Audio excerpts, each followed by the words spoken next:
Hi friends, তোমরা সবাই কেমন আছো? আমি একটা মিনি ব্লগ নিয়ে তোমাদের সামনে চলে আসলাম। দেখো, তোমাদের দাদা ভাই আমি যাচ্ছি আমরা এখন বিশাল মেগামার্টস, এই যে ট্রেন্ডস ম্যাক্স সব ক্রস করে বিশাল মেগামার্ট যেতে হয়। তো আজকে ভীষণ গরম পড়েছে, তাই তোমার দাদা ভাইকে বললাম চল আমরা একটু ঘুরে আসি বিশাল মেগামার্ট থেকে, কিছু কেনাকাটা করে আসি। তো আমরা পৌঁছে গেছি বিশাল মেগামার্ট, আর ওই যে তোমার দাদা ভাই গাড়ি পার্ক করতে গেছে। তো এই যে দেখতেই পাচ্ছ, আমরা এখন ভিতরে ঢুকছি, এন্ট্রান্স করছি আর কি।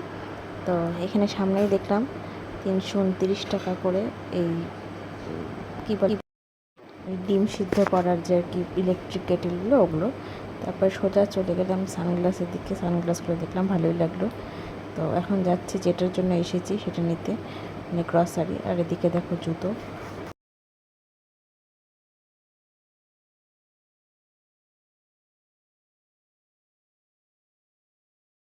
ব্যাগগুলো দেখার পর সোজা চলে এলাম যেটা নিতে এসেছি, গ্রসারি, সেটা নিতে। তো মাঝে মাঝে কিছু জিনিস দেখছি, ভালো লাগছে। আবার আমার দাদাভাই বলছে চলো যেটা নিতে আসছো সেটা নাও। তো আজকে খুব ভিড় ছিল, আজকে যেহেতু ফার্স্ট মে ছিল।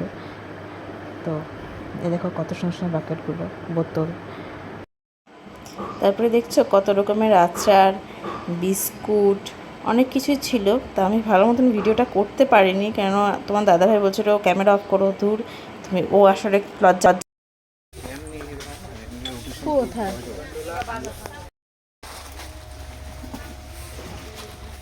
একটা বিল তুমি করো, একটা বিল আমি করবো। তারপরে যে দেখতেই পাচ্ছ কুকুর জন্য কিছু নেওয়ার আমি এর জন্য এসেছিলাম। তো ওর নেওয়ার মতন কিছুই নেই, কেন সবই ওর কাছে আছে মোটামুটি, রং পেন্সিল টেন্সিল। আর এই ব্যাগগুলো ওর হবেও না, এই কালার বেকার নিয়ে লাভ নেই। তো তো ওখান থেকে কিছু নিলাম না, দু সেট পেন নিলাম, পেন নিয়ে চলে আসলাম। তোমার দাদাভাই শার্ট দেখছিল, শার্ট দেখতে। তারপরে বিশাল মেগামার্ট থেকে কিছু কেনাকাটা করে চলে আসলাম বাইরে আখের রস খেতে। তো ফ্রেন্ডস, কালকে ব্লগটা শেষ করা হয়নি আমার। তো তারপরে দেখতেই পেলে আখের রস খেলাম। আখের রস খেয়ে বাড়ি চলে এসেছিলাম কুকুরকে নিয়ে। তো তারপরে একটু বিজি হয়ে গেছিলাম, যেহেতু পড়ার থেকে আসলে ওকে খেয়ে খাওয়ানো টানার যে গরম পড়েছে, আমি আর ভিডিওটা মানে কন্টিনিউ করতে পারিনি। তো ঠিক আছে, ব্লগটা কেমন লাগলো একটা লাইক কমেন্ট শেয়ার করে দিও, পাশে থেকেও আমাকে সাবস্ক্রাইব করে দিও। ঠিক আছে, টাটা, বাই বাই।